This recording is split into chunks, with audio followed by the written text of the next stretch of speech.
Hey Honors Pre-Calculus, we're back and we're getting into graphs of functions and lots of different parts to it, so let's jump in. So today we are officially talking about the vertical line test, which we kind of introduced in the last section when we were going over it. And the vertical line test is a visual way to determine if a curve of the graph is a function or not. And we use this vertical line test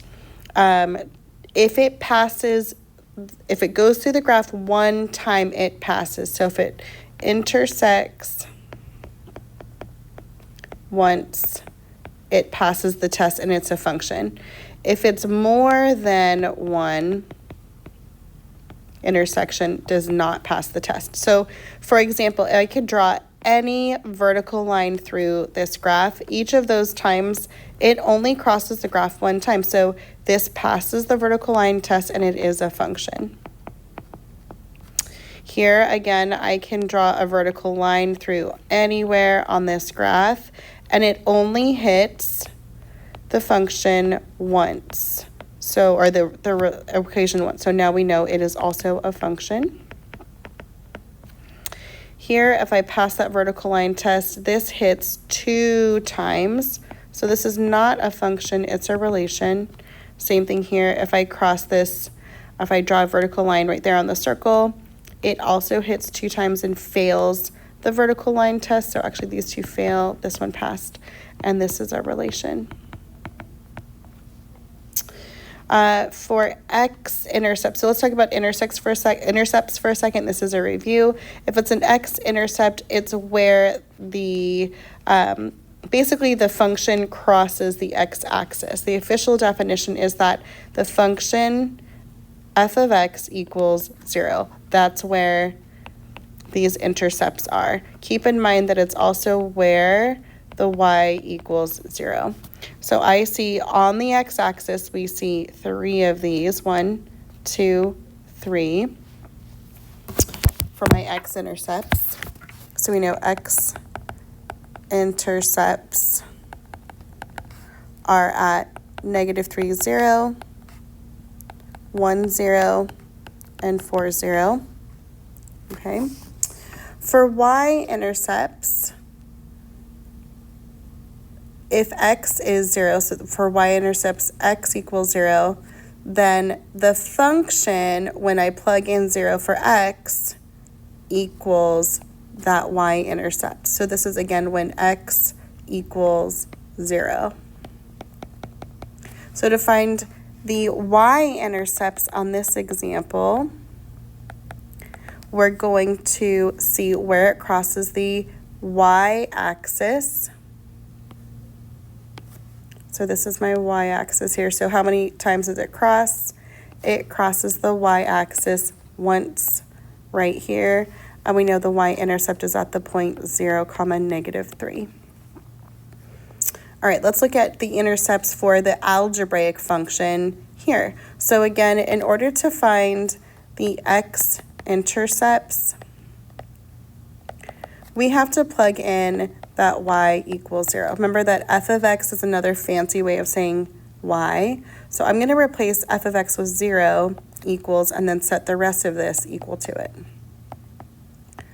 Now we're going to need to solve because we're trying to solve for x where the y equals 0, or where the solution equals 0. So because there's 4 terms here, I'm going to factor this by grouping. This first one here has a greatest common factor of x squared. And this one has a greatest common factor of -4. We now have identical factors here that get pulled out. And what's left is x squared minus 4. I know that these are all still set equal to 0. And I can also factor this difference of 2 squares one more time, x minus 2, x plus 2. So I know by the zero product property that factors that multiply to 0 can each be set equal to 0. So if x minus 3 equals 0, that we get x equals 3. X minus 2 equals 0, that gives me x equals 2. And then x plus 2 equals 0 is x equals -2. So those are my x-intercepts. And those specific points are at 3, 0, 2, 0, and -2, 0. For my y-intercepts, remember that it's where x equals 0. So I'm going to go back to my function, and I'm going to replace every time I see x with a 0. So I say y equals 0 cubed minus 3 times 0 squared minus 4 times 0 plus 12. Simplify this. I know this is going to be 0 minus 0 minus 0 plus 12 is 12. So my only y-intercept is 0, 12. All right, moving on. Now we're talking about increasing and decreasing functions. So if we are increasing over an open interval, its graph rises from left to right on the interval. And if a function decreases, it will fall from left to right over the interval. So let's find some examples of that. Similarly, if a function is constant or an interval is constant, it will be completely horizontal on the interval, okay? When and this is really important actually, when we are talking about intervals specifically, when we're talking about intervals specifically, it's important to know that intervals refer to the x values where the y values either increase, decrease, or remain constant. So even when we discover where increase, decrease, constant are, we're labeling them by their x inputs or their x values. So here's our key concept here. So if f is defined by an open interval, this I is the interval, some first x and some second x are in this interval, okay? If f is increasing between our interval of x1 is less than x2, the function of x1 is less than the function of x2. If f is decreasing between our interval, that the function of the first part of our interval will be greater than the second part of our function. And if it's constant, then there will be no change and they'll be equal to each other. So let's go ahead and look at that. So right now you're going to need 3 pencils. First, you're going to need a green pencil. And we're going to find the increasing. Okay, so on our graph, I'm looking for increasing, and this is the part of the graph that's going up. Think about it if you're going from left to right. If you're on a roller coaster that looks like this, the part where it goes clink, clink, clink, clink, clink, this is the part where it's going to hear that, as well as this. So when we're talking about the interval, it's for all values where x is starting at, because of that closed circle, -8. So we drew this whole interval, and it ends here. So this whole interval is where the graph is increasing, as well as when x is 3 until when x is 6. That entire interval is where the graph is increasing. So how do I state that? So we say from -8, oopsie, I did infinity, not infinity, go back.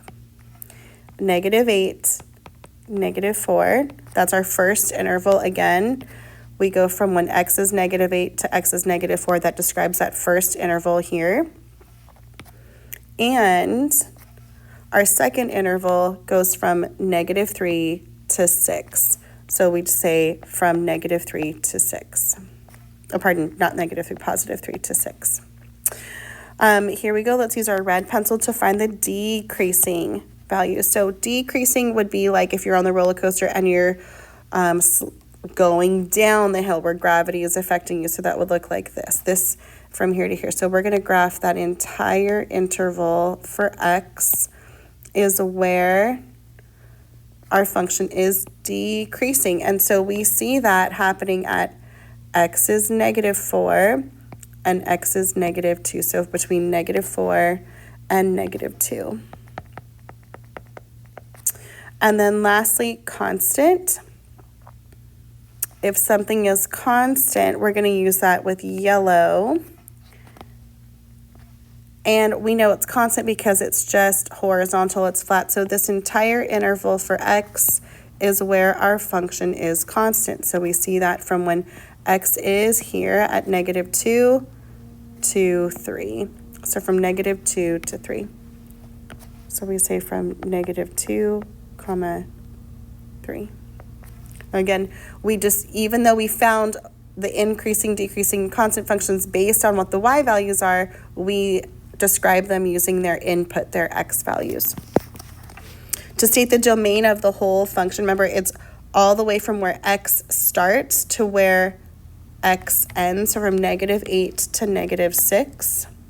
And we can equal that value, so negative 8 to positive 6, because it can, on those intervals, we have closed points here and here, and so we can see that they are included. And then for the range, we know for the range it's on the y. So on the y-axis, we know we go, actually, it's going to go where? Oh, you know what? We need to do this. I need to clean this up a little bit. Because we've got this, this end point right here, actually, I shouldn't have colored all of this here. So I'm going to take that off. Hopefully you can white out or erase or whatever. And then similarly here. Okay, so on our y-axis, we see it goes from negative 4 all the way up to 8 is where we have our valid interval. So our range is from negative 4 to 8. So what thoughts do you have about intervals stated above? I want to show you that why did we use brackets versus open parentheses? Why are we not? So we use closed brackets for the domain and range since the endpoints are included.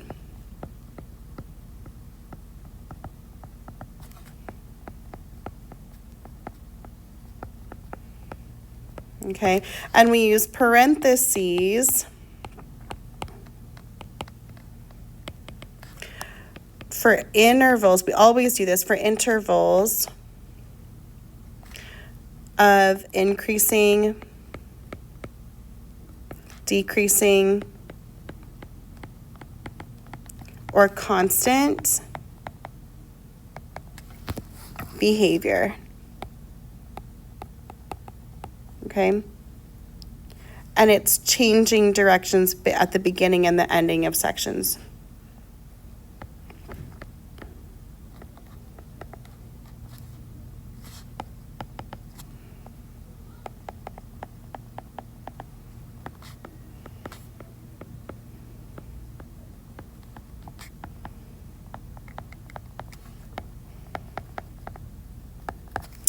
Okay, example number 4. It says use a graphing utility to determine the open intervals on which the function is increasing, decreasing, or constant. So put this in your graphing calculator. I went ahead and did that and inserted it here. You won't see it on your notes. You can add that in. You can sketch it. Where are we increasing? Well, we're increasing. Remember, if we go from left to right, where your you'd hear that click, click, click, click, click on the roller coaster. It'll be decreasing here in the middle, going down, and we don't see anywhere where it's flat, so it's just constant. So we see nowhere where it's constant. Increasing, I can see this goes from all the way down, so from negative infinity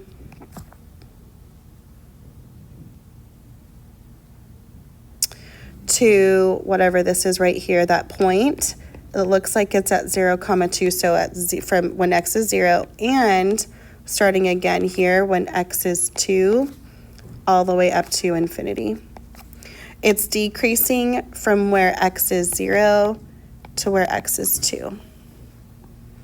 So for this one, you're going to also want to put in your calculator. If you don't know how to use absolute value, go ahead and you're going to type this in on your y equals key. In order to do your absolute value, you're going to hit your math key, which is below the alpha key, and then you're going to hit your cursor over once to the right to get your numbers pulling up. So you'll scroll over one under the number menu. Option number 1 looks like this abs, but it's for absolute value. So click that and you'll be able to get these absolute value bars, and every time you need to insert an absolute value, that's how you do that. Okay, so when we type this in, we get a graph that looks like this. I graphed it here for you. So let's see where we increase, decrease, and we are constant. So increasing, we know we see this here. Decreasing, we see this here. And constant, we see it flat in the middle. So let's go ahead and find our intervals for increasing, decreasing, and constant. For increasing, we're starting when x is 1. And we go all the way up to infinity because it's going to keep going. For decreasing, remember it goes to infinity here, so negative infinity all the way to where x is negative 2. And constant starts at when x is negative 2 and it ends where x is 1. So let's talk about local and absolute extrema. So we look at that here when it's increasing to the left of some value and decreasing to the right, then that point that happens is called the local maximum, okay? If it's an overall maximum for the entire function, we call that the absolute maximum. So if we look over here, I can see D, this point D, is a local maximum because for that region, it's the highest point, okay? I don't see an absolute maximum here. And then when we're talking about decreasing, if it's decreasing to the left and increasing to the right of a certain value, this is called a local minimum, okay? And if it's the lowest point of the whole graph, we call that an absolute minimum. So let's talk about where that is. So here's a local minimum, but this point right here is a absolute minimum because it's the lowest point of the graph. Okay, so for here's what we know. For any function, there exists an interval between two x values that contains some number in the middle of them somewhere. So that for all values that x doesn't equal that number on the interval, there's a local maximum where the function at that point is greater than the rest of the function, and that has a local minimum when the function of that point is less than the rest of the function. Okay, so here we have a local maximum in this example here, and we have two local minimums here and here. So let's talk about what that so we know here it says we're a relative maximum or a local maximum as well is right here. So when the peak is at 1, that's the y value where x is 2. Okay. When we're talking about maximum and minimum, we're talking about highest and lowest values. And then relative minimum, we have one here. The minimum value for y is 0 when x is 4. And the minimum value for this one here is -8 when x is -3. So let's talk about approximating extrema, which just means extreme values. Keep in mind, you're going to need to use your calculator for this one. So you're going to plug this function in here into your calculator. Hit graph. When you've hit graph, so if you don't remember how to do this, once you've hit graph, you'll see this graph, but you won't know exactly what point this is and exactly what point this is. To approximate each value, you're going to hit second, and then the trace key. And right above the trace key is the little word calcs, because we're going to calculate the maximum or the minimum. So depending on what you want, you'll choose number 3 for the minimum and number 4 for the maximum. For both of these, it'll ask you after if it'll say left. So for example, if I'm looking here at this point, and I know this is a maximum, I want to see where it is. When it says left, I'm going to put my cursor somewhere over to the left, okay? And I'm going to hit enter. And then when it asks me right, I'm going to put my cursor somewhere to the right of it, and then hit enter. And then I'm going to hit enter again when it says guess. So when it says left, I'm going to put my cursor on the left and hit enter. When it says right, I'm going to put my cursor on the right and hit enter. And then I'm going to hit enter again, and it will tell me the value that I need at the bottom of the screen. So when I do that here, this tells me that this is at the point negative 0.15 comma 4.08. And this value here is 1.15 comma negative 2.08 when I look for that minimum. So my local maximum value is my y value, 4.08, and it occurs at when x is approximately negative 1.15.